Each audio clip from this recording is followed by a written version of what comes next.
សួស្តីដល់ពុកម៉ែបងប្អូនទាំងអស់គ្នានៅក្នុងវីដេអូថ្ងៃនេះគឺ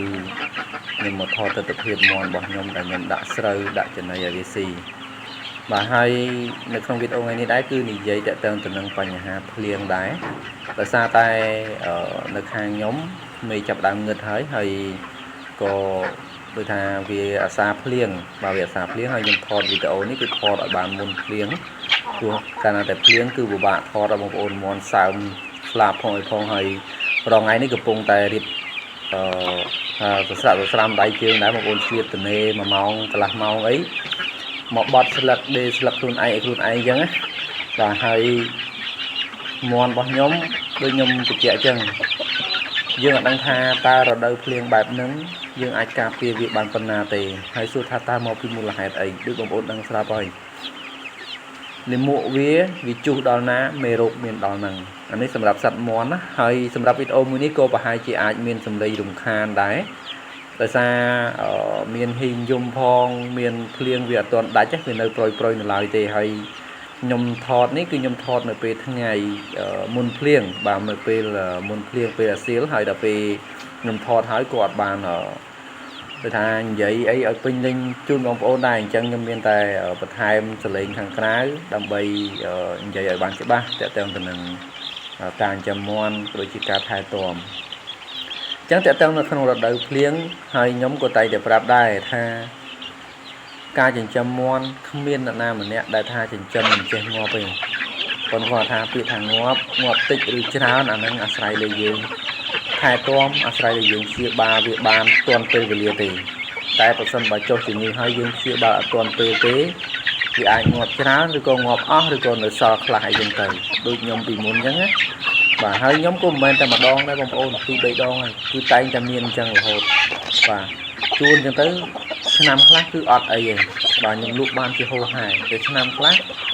តឹងហ្មងតឹងក្នុងថាជំងឺទៅចូលច្រើនហើយអ្នកណាថាដល់ពេលវាចូលជំងឺហើយ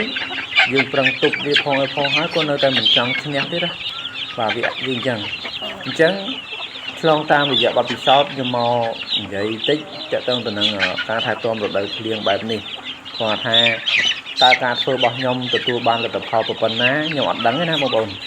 តែអ្វីសំខាន់គឺខ្ញុំសង្កេតឃើញថាខ្ញុំធ្វើរាល់ថ្ងៃហ្នឹងទៅវារៀងគួរសមប៉ុន្តែអ្វីដែលកំពុងតែគួរសមហ្នឹងក៏វាមិនគឺថាមិនទាន់ថាល្អ 100% ដែរដោយសារអី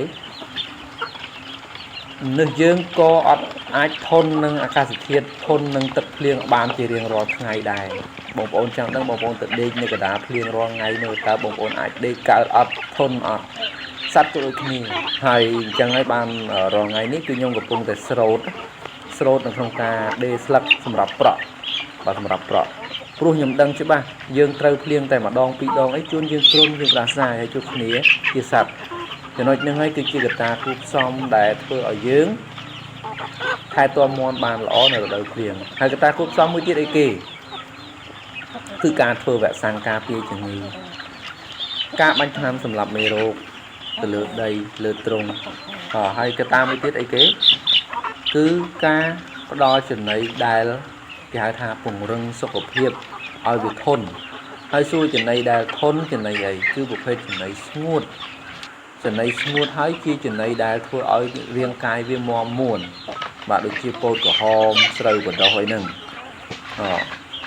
ហើយនឹងចំណីសម្រាប់ឬក៏ចំណីដែលយើងសូនដោយខ្លួនឯងក៏បានដែរបាទជៀសវាងមួយទៀតការផ្សំបាទជៀសវាងការផ្សំព្រោះថាការផ្សំនៅក្នុងរដូវភ្លៀងចេះគឺអាចធ្វើឲ្យមាន់យើងមានបញ្ហាដូចជាហើមកែបាទហើមកែព្រោះថាវាត្រជាក់កាលត្រជាក់យើងផ្សំទៀតវាស៊ីទៅវាហើមកែបាទអញ្ចឹងចំណុចទាំងអស់ហ្នឹងហើយដែលខ្ញុំតែងតែធ្វើតែងតែអនុវត្តហើយ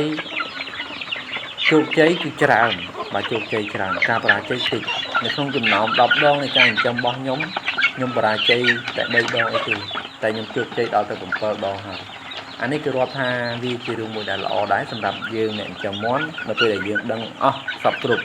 ចំណុចហ្នឹងឯងដែលខ្ញុំតែងតែលើកទឹកចិត្តបងប្អូនថាប្រសិនបើបងប្អូនចង់ឲ្យចិញ្ចឹមមាន់កាត់ច្រើនទីមួយគឺយើងត្រូវមានចំណេះជំនាញជាគ្រឹះសិនយើងមើលតែយើងសាងសង់ផ្ទះក៏ដឹងហើយ កាលណាតែយើងត្រូវការសាងសង់ផ្ទះធំពោះគឺយើងត្រូវការគ្រឹះធំហើយមាំដែរយើងមិនអាចធ្វើកូនគ្រឹះទូចមួយបានទេបាទអញ្ចឹងការចិញ្ចឹមមាន់ដូចគ្នាប្រសិនបើយើងចង់ចិញ្ចឹមឲ្យកើតច្រើនឲ្យមាន់យើងច្រើនកើតច្រើនហើយលឿនក៏យើងចេះគ្រប់វិធីសាស្ត្រទាំងអស់បាទចេះគ្រប់វិធីសាស្ត្រទាំងអស់ទាំងបច្ចេកទេសទាំងធម្មជាតិការប្រើថ្នាំការថែទាំនៅរដូវក្តៅរដូវត្រជាក់រដូវភ្លៀងបាទរដូវខ្លះគឺវាអត់មានភ្លៀងទេប៉ុន្តែថ្ងៃក្តៅយប់ត្រជាក់ខ្លាំងបាទវាអញ្ចឹងទាំងអស់ហ្នឹងឯងដែលយើងត្រូវចេះបាទហើយដូចមាន់របស់ខ្ញុំឆ្លងកាត់បទពិសោធន៍នៅពេលដែលខ្ញុំចិញ្ចឹមមួយសាដំបូងខ្ញុំធ្វើតែវ៉ាក់សាំងធម្មជាតិទេហេតុអីបានយើងចិញ្ចឹមកាត់ដោយសារតែទី1នៅដីរបស់យើងតំបន់របស់យើងវាអត់ទាន់ថាមានរោគ